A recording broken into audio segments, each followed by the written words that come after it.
بسم اللہ الرحمن الرحیم۔ اللہ کے نام سے شروع جو بڑا مہربان نہایت رحم والا ہے۔ کچھ لوگ کچھ بھی نہیں کرتے مگر لوگ ان سے خوش رہتے ہیں، اور کچھ لوگ جان نکال کر ہتھیلی پر بھی رکھ دیں تو بھی ان کی قدر نہیں ہوتی۔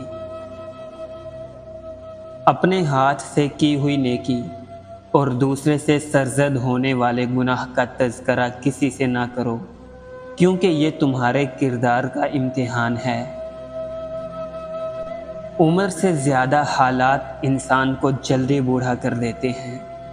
انسان کو کام اور محنت سے اتنی تھکاوٹ نہیں ہوتی جتنا اسے لوگوں کے رویے تھکا دیتے ہیں۔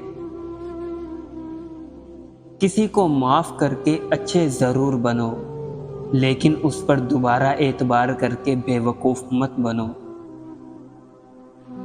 ہم اللہ کی محبت کو تب دیکھتے ہیں جب دنیا کی محبتیں ہمیں تھکا دیتی ہیں۔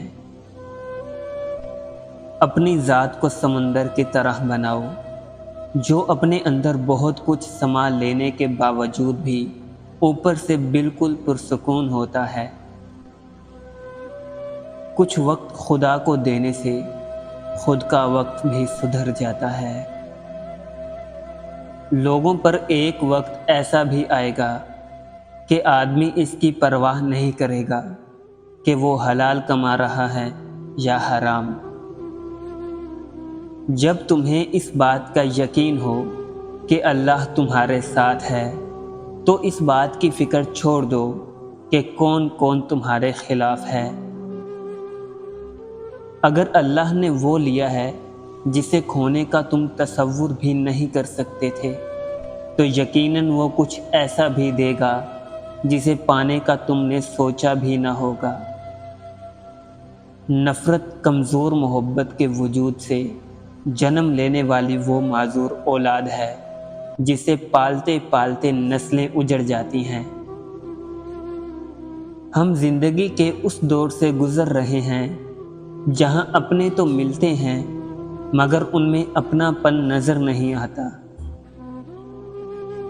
جب کسی کی کمی محسوس ہونے لگے تو سمجھ جاؤ زندگی میں اس کی موجودگی بہت گہری ہونے لگی ہے۔ ضروری تو نہیں کہ آپ ان لوگوں کے لیے اداس رہے ہیں جنہیں آپ کی پرواہ نہیں۔ آپ ان لوگوں کے لیے خوش بھی تو رہ سکتے ہیں جو آپ کی فکر کرتے ہیں۔ قرآن دل و دماغ کو کھول دیتا ہے مگر اس کے لیے پہلے قرآن کو کھولنا ضروری ہے۔ انسان چاند پر بھی پہنچ گیا، سمندروں کی تہ تک بھی پہنچ گیا، لیکن افسوس انسان انسانیت تک نہ پہنچ سکا۔ ہمیشہ یہ خیال رکھنا کہ کسی کی آنکھ تمہاری وجہ سے کبھی نم نہ ہو، کیونکہ تمہیں اس کے ہر آنسو کا قرض چکانا ہوگا۔ سست اور کاہل انسان پر، بددیانت اور بے ایمان انسان پر، اور اپنی زندگی کو بے ضابطہ اور بے ڈھنگ طریقے سے گزارنے والے پر کبھی بھی اچھا وقت نہیں آتا۔ شاخوں سے پتوں کا گرنا محض موسم کی تبدیلی کا پیش خیمہ نہیں ہوتا، بلکہ یہ یاد دلاتا ہے کہ ہر شے فانی ہے۔